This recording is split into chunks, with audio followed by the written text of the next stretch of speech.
దాడులెన్ని జరిగిన గాని దడవలేదు రేవంతన్న అంతకంత ఎత్తుకులేశాడు అని ఇట్లా. నేను కేవలం రేవంత్ అన్న ఎందుకో నాకు అట్లా అటాచ్. ఒక ఓన్ మా ఇంట్లో మా అన్నే ఒక యుద్ధం చేస్తే, పోరాటం చేస్తే మా అన్నతో నేను మిగతా విషయాలు సిద్ధాంతాలు పక్కన పెట్టి ఎలా అన్నతో ఉంటామో రేవంత్ అన్నతో నేను అలాగే ఉన్నా. ఆయన మీరు చెప్తుంటే సిచ్యువేషన్స్ నాకేం గుర్తొస్తున్నాయంటే RRR మూవీలో ఎన్టీఆర్ కొడుతూ ఉంటే ఆయన ఒక పాట పాడి చుట్టుపక్కల జనాల్ని కొంచెం కోమరం భీముడు. అప్పుడు రామ్ చరణ్ ఒక ఫీలింగ్ ఒకటి ఉంటుంది, అంటే ఆ క్యారెక్టర్ అది మీకు గుర్తుండే ఉంటుంది. అంటే నేను నా వైపు నుంచి నేను ఏదో పోరాడుతున్నాను, కానీ కొమరం భీమ్ అదే ఎన్టీఆర్ తన పాట ద్వారా చుట్టుపక్కల ఉన్న ప్రజలందరినీ కూడా ప్రభావితం చేశాడు. అంటే పాటలో ఇంత ఉందా? పాటే అండి, ఎవరు ఒప్పుకున్నా ఒప్పుకోకపోయినా. తెలంగాణ ఇప్పుడు కేసీఆర్ గారు అంతమంది కళాకారులందరినీ సారథి అని పెట్టి వాళ్ళందరిని అక్కడ కట్టేసి వాళ్ళకి జీతాలు ఇచ్చింది కూడా ఎందుకంటే ఈ పాటగాళ్ళతోనే ఏమైనా అవుతుందని ఆయనకు తెలుసు. కానీ ఆయన నాలంటూ ఒకటి మర్చిపోయాడు.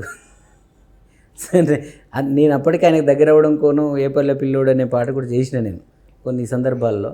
అయినా వాళ్ళు నన్ను ఎందుకు పిలవలేదు, పట్టించుకోలేదు. రేవంత్ అన్న నన్ను పట్టుకోవడంలో సక్సెస్ అయ్యారు. ఎస్, అంటే ఎవరి దగ్గర ఏముంది అని గ్రహించి ఉంచుకోవడం కూడా ఒక టాలెంట్ కదా. సో అది లేనప్పుడు మనం అంటే పాటని ఎప్పుడు నిర్లక్ష్యం చేయొద్దు అంటాను నేను. ఇప్పుడు పాటని కళాకారులు, ఇప్పుడు మీరు ఈవెన్ కేసీఆర్ గారి దగ్గర ఉన్న కళాకారులు కూడా వాళ్ళందరూ ఎవరు అంత సంతృప్తిగా ఉన్నట్టు నాకేం అనిపించలే. సో ఈ 10 ఏళ్ల కంటే ముందు 10 ఏళ్ల క్రితమే కళాకారులు బాగున్నారు. పాట బాగుంది, రెక్కలు కట్టుకొని అద్భుతంగా గవర్నమెంట్ని కాదు ప్రభుత్వం ఏ విషయాల గురించి మాట్లాడాలన్నా ఆ రోజుల్లో గోరేటి వెంకన్న గారు, గద్దర్ గారు, సో సుద్దాల ఇలాంటి వాళ్ళు, అందశ్రీ ఇలా పదాలు అద్భుతమైన పాటలు పలుకుతూ ఉండేవి. ప్రజలు ఆ పాటలని ఓదార్పుకు చెందేవాళ్ళు. అంటే ఆ సమస్య తీరుతుందా తర్వాత ముచ్చట. అతని ఒక దొర పీకుడేందురో అని అప్పుడు గద్దరన్న, లేకపోతే మా ఇలాంటి మంచి మంచి పాటలు ఉండే, నాకు గుర్తు రావట్లేవు సడన్గా. ఇప్పుడు పల్లె కన్నీరు పెడుతుందో గోరెటెంకన్న పాటలు. ఇప్పుడు ఒక గవర్నమెంట్ మీద ఒక ప్రజల పక్షాన ఒక పాట ఇది 10 ఏళ్ళుగా పాటలన్నీ అక్కడ ఆ గూట్లోనే ఉన్నాయి. ఎవరు రాసేవాళ్ళు లేరు. అంటే మొత్తం ఒక పాట రెక్కలు కూడా ఇరగొట్టేశారు గత 10 ఏళ్ళుగా. అంటే ఒక చిన్న మాట అన్నా, ఇది ఎంతవరకు నిజమో నాకైతే తెలియదు. అంటే 10 సంవత్సరాల ముందు కళాకారులకి ఈ గడిచిన ఇప్పటి నుంచి గత 10 సంవత్సరాలకి కళాకారులు అంటే ఈ 10 సంవత్సరాల్లో వాళ్ళు ఒక గూట్లో ఉన్నారు, ఫ్రీగా లేరు, ఫ్రీ బర్డ్గా లేరు, వాళ్ళు చేయాలి అనుకున్నది చేయలేకపోతున్నారు అనేది నేను విన్నా. ఇది ఎంతవరకు వాస్తవం? ఇది పక్కా నిజం.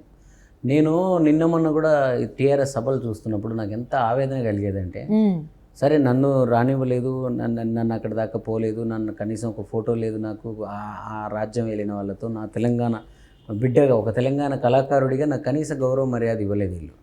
కనీసం వాళ్ళు తీసుకున్న వాళ్ళ వలన గౌరవంగా చూసుకున్నారంటే అది లేదు. పాపం ఏముంటుంది, వాళ్ళు పొట్టకుట్టి కోసం, డబ్బుల కోసం, వాటి కోసం ఏదో వాళ్ళు చెప్పింది తింటారు. అసలు గవర్నమెంట్ సారథి కళాకారులందరినీ ఎన్నికల ప్రోగ్రాంలలో పాటలు పాడియడం ఏంటి? వేదికలు ఇప్పుడు నేను రేవంత్ అన్న ఏమంటున్నాను, నేను వస్తా అన్న, నేను వేదిక మీదకి వచ్చి నేను నీకు పాట పాడతాను, నన్ను రేవంత్ అన్న రానివాడు. నువ్వు సినిమా మ్యూజిక్ డైరెక్టర్వి, నీకు ఇవన్నీ అంటకూడదు, నువ్వు అలాగే ఉండు, నాకు కావాల్సింది రాసివు, నాకు కావాల్సింది చేసివు, నీకు ఇవన్నీ అంటకూడదు, నువ్వు అసెంబ్లీ లాగా ఉండాలి, అందరం రావాలి నీ దగ్గరికి, నువ్వు ఒక పార్టీ ఆఫీస్ లాగా ఉండకూడదు అంటారు నన్ను. ఓకే. సో వీళ్ళు ఏం చేశారు, ఏదో జీతాలు ఇస్తున్నాం కదా అని చెప్పి కళాసారథి అని చెప్పి వాళ్ళందరూ పెట్టుకొని వాళ్ళు వేదికలు ఎక్కుతారు. ఆ వేదికలు ఎక్కి జనాలందరూ ఎదురుగా ఉండి కేరింతలు కొడుతుంటే ఆవేశంతో, ఇప్పుడు రేవంత్ గాడికి వినపడతట్టు పాడండి, ఆ పొట్టోడిని తొక్కుతాం, తొక్కితే నేలకు పడతాడు, ఇలాంటి మాటలు పాపం వాళ్ళకి ఏమన్నా లోపల ఉంటుందా? వాళ్ళకి ఏం కోపం రేవంత్ అన్న మీద? అక్కడున్న పరిస్థితులు వాళ్ళని ఉద్రేకపరుస్తాయి. ఇప్పుడు ఏం చేయాలి వాళ్ళంతా? వాళ్ళు నిన్న మొన్న అలా మాట్లాడేశారు. మళ్ళీ వాళ్ళ ఆత్మగౌరవం చంపుకొని మళ్ళీ ఈ కాంగ్రెస్ పార్టీ వైపు, మళ్ళీ అధికారం వైపు, మళ్ళీ సీఎంల వైపు ఇన్న పట్టుకొని మళ్ళీ తిరగాలి. మళ్ళీ వాళ్ళు మంచి మంచి రచయితలు, మంచి మంచి కవులు, అద్భుతమైన కవులు వాళ్ళందరూ, అద్భుతమైన గాయకులు వాళ్ళందరూ. సో నాకు బాధ ఇస్తుంది. నాకు గన రేవంత్ అన్న ఏమైనా అవకాశం ఇస్తే తెలంగాణలో ఉన్నంత అద్భుతమైన కళా సంపద, అద్భుతమైన ఏది అనాది కాలం నుంచి ఉన్న అద్భుతమైన రచయితలు, మట్టిని ముట్టుకుంటే పాట వస్తుంది ఇక్కడ, కొమ్మలం ముట్టుకుంటే రచనలు వస్తాయి ఇక్కడ, కోయిలలు చెట్ల మీద కోయిలలు కూస్తాయి అనేది ఎంతవరకు నిజమో కాదో తెలియదు, కానీ తెలంగాణలో ప్రతి ఊరి చెట్టు మీద ఒక కోయిల ఉంటుంది. కానీ వాళ్ళంతా ఎడిపోయారు, ప్రభుత్వాలకి పథకాలకి ఆ పాటలు పాడతారు వాళ్ళు, లేకపోతే ఎన్నికలలో సభలక.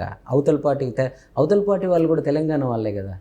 ఇప్పుడు నేను ఇంత మాట్లాడుతున్నాను, కేసీఆర్ గారు నన్ను పిలవలేదని బాధపడుతున్నాను తప్ప కేసీఆర్ గారు అది ఇది అని చెప్పి నేనేం మాట్లాడతలేను, ఆయన తక్కువ చేసి మాట్లాడతలేను. ఆయన అంటే నాకు ఇష్టం కాబట్టి ఏ పల్లె పిల్లోడు లాంటి ఒక అద్భుతమైన పాట వచ్చింది. రేవంత్ అన్నకి ఎట్లా పాట వచ్చిందో ఆయనకు కూడా ఆ నరనరాల్లో అది అద్భుతమైన ప్రేమే ఉంటుంది ఆ రోజు. కానీ అంత ప్రేమించిన నన్ను కనీసం నువ్వు మర్యాద ఇవ్వలా.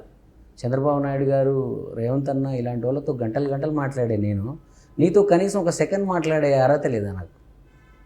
సో అది నేను అనేది. అంటే ఈ 10 సంవత్సరాల్లో కళాకారులకి పెద్దపీట వేస్తాను అన్న మాట అయితే నిలబెట్టుకోలేదు ప్రభుత్వం అనేది ఒక పెద్దపీట వేయలేదు. వాళ్ళ ఇంట్లో ఒక పీట వేసి కూర్చోబెట్టారు అంతే. తిని అన్నం పెట్టాలని, బయటికి వెళ్ళకండి, పాటలు పాడకండి, ఎవరి గురించి.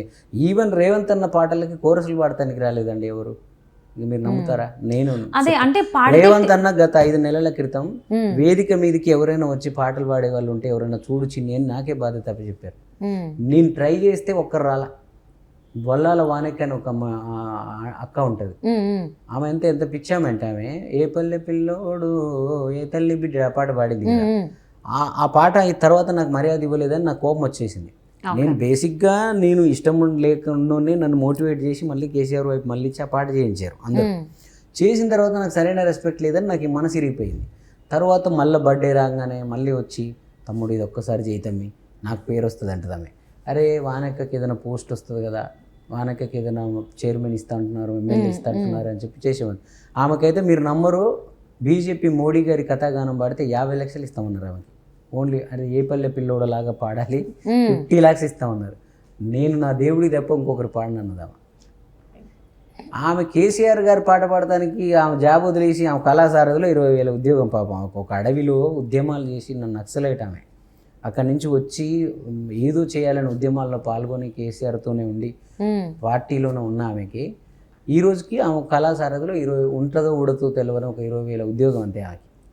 ఆమె మాత్రం పిచ్చామలాగా నాకు కేసీఆర్ 50 లక్షలు ఇస్తా, అవతల 1 కోటి రూపాయలు ఇస్తాను, నాకు నా దేవుడే కావాలని అనేది. ఆమె కోసం నేను అప్పుడప్పుడు కొన్ని చేసేది ఇష్టం లేకుండానే. సరే అక్కకి ఏమన్నా జరుగుతుంది, నాది ఎలా ఉంటుందంటే నా పక్కన ఉన్న వాళ్ళకి మంచి జరుగుతుంది అంటే కొన్నిసార్లు నేను 4 మెట్లు తగ్గుతా నా చుట్టూ ఉన్న వాళ్ళకి.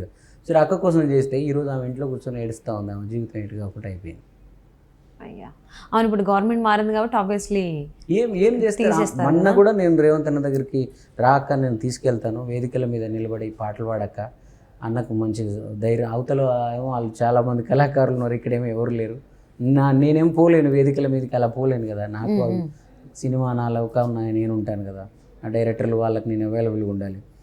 సో అట్లా కళాకారులు వచ్చి కళాకారుల విషయం అయితే నేను చెప్తున్నాను. మిగతా రాష్ట్రం పరిస్థితి, ఆర్థిక పరిస్థితులు, పరిపాలన గురించి నాకు నాలెడ్జ్ లేదు, నేను వాటి గురించి మాట్లాడాను. కానీ యాజ్ ఏ కళాకారుడిగా మాత్రం కళాకారులు చాలా హీనమైన పరిస్థితికి వచ్చారు. అంటే బీఆర్ఎస్ పార్టీ వాళ్ళు ఎవరైతే కళాకారులు అంటే బీఆర్ఎస్ పార్టీకి పాటలు పాడిన వాళ్ళు కావచ్చు, స్టేజ్ మీద పాడిన వాళ్ళందరినీ కూడా సింగర్స్ని బ్లాక్ చేశారు. మాకు తప్ప ఇంకెవ్వరికి కూడా ఈ గొంతు వినపడకూడదు, దాని మీద బ్లాక్ చేశారు అని ఒక టాక్ ఉంది. తెలంగాణ పులిబిడ్డ అనే పాట చేసిన రోజు కోరస్ పాడటానికి ఎవరు రాకపోతే నేను నరసన్న కోరస్ పాడాము. దానికి మెయిన్ సింగర్గా పాడిన సంతోష్ అనే పిల్లోడు, ఆడు దాంట్లో ఉద్యోగం చేస్తూ ఉంటాడు తమ్ముడు మన కళాసారథిలో. అన్న నీకు దండం పెడతాను అన్న, నేను నా పేరు బయటకు వస్తే నా ఉద్యోగం పోద్దని ఆడు ఏడుపు. ఆ రోజు నీకు ఏమి అవ్వదు, ఒకవేళ నీ ఉద్యోగం పోతే నేనున్నా సంతోష్, నీకు సినిమాలలో వాటిలో ఇట్లలో పాడించి నీ లైఫ్ నేను చూసుకుంటానని చెప్పి అతన్ని ఆ రోజు అంత ధైర్యం చేస్తే పేరు నాది బయటికి రానివద్దున్నాడు. అంత గొప్ప పాట. ఆ పేరు వచ్చి సంతోష్ గారు ఆ రోజు బయటికి వచ్చి ఉంటే ఆ పాటతో అతనికి బ్రేక్ వచ్చేది. ఈరోజు అతను వేరే లెవెల్లో ఉండేవాడు. ఇప్పటికి ఆ 20,000 ఉద్యోగమే చేస్తున్నాడు అక్కడ. సో వాళ్ళు అంత భయపెట్టారు. వానక్క ఎప్పుడన్నా వచ్చి కేసీఆర్ గారు పాట పాడితే కూడా అంటే అల్ల ఎలా ఉంటారంటే తెలంగాణ బీఆర్ఎస్ పార్టీలో కళాకారులు ఈవెన్ నన్ను కేసీఆర్ గారి దగ్గర పిలవలేదు అంటే కేసీఆర్ గారిని కూడా తప్పు పట్టడానికి లేదు పాపం. ఈ చుట్టూ ఉన్న కంచె ఉంటుంది కదా, వీళ్ళంతా కుళ్ళు గుణాలతో విషాలు నింపుకొని ఉంటారు. ఎవడు పైకి రావద్దు, వాళ్ళే ఉండాలా. సో ఈ వానెక్క లాంటి ఆమె వచ్చి కేసీఆర్ గారి పాట పాడితే కూడా, వాళ్ళ పార్టీ నాయకుడి వాళ్ళ పాట పాడితే కూడా ఈమె ఎక్కడ పెద్ద అవుతుందో అని చెప్పి ఉద్యోగంలో జీతం కట్ చేస్తారా ఆ 4 రోజులు రికార్డింగ్లోకి వస్తే. అంత ఘోరమైన అంటే ఇవన్నీ చూసుకోకపోవడం కూడా నాయకుడి తప్పే. ఇంటి పెద్ద అన్నప్పుడు ఇంట్లో ఏం జరుగుతూ ఉంది, పెద్దోడు ఏం చేస్తున్నాడు, చిన్నోడు ఏం చేస్తున్నాడు, భార్య ఏం చేస్తుంది, పిల్లలు ఏం చేస్తున్నారు అనేది చూసుకోకపోవడం కూడా కేసీఆర్ గారు తప్పేనే అనేది. తను ఇంటి పెద్ద మంచోడే, గొప్పోడే. కానీ ఇల్లు సరిగ్గా ఉండాలంటే అందరు బాగుండాలి. ఇంట్లో ఎవడొక్కడు వేస్ట్ గాడు ఉన్నా కూడా ఇల్లు ఆగమైపోతుంది. తండ్రి 30 ఏళ్ళు కష్టపడి సంపాదించుకున్న పేరు ప్రఖ్యాతుల్ని కొడుకు 10 ఏళ్ళ కొడుకు ఆగం చేసేయచ్చు. అవును, ఈజీ ఒకటే రోజు ఆగం చేసేయచ్చు. ఒక్కటే రోజు ఈజీగా. కేసీఆర్ గారు జరిగింది అదే. కట్టడానికి అయితే టైం పడుతుంది కానీ నేను కూలగొట్టడానికి అందుకే రేవంత్ అన్నకు రిక్వెస్ట్ చేస్తున్నాం మన ఛానల్ తరపున. 3 రంగుల జెండా బట్టి సింగమూలే అడుగేశాడు అగ్గరు కాంగ్రెసు సూర్యుడు, మన రేవంత్ అన్న నిగ్గదీసి అడిగే మునగాడు, బీడు భూమిన వానవుతాడు బీద సాదల ధైర్యం వీడు, అగ్గరు కాంగ్రెసు సూర్యుడు, మన రేవంత్ అన్న దొంగ దొరలా భరతం పడతాడు.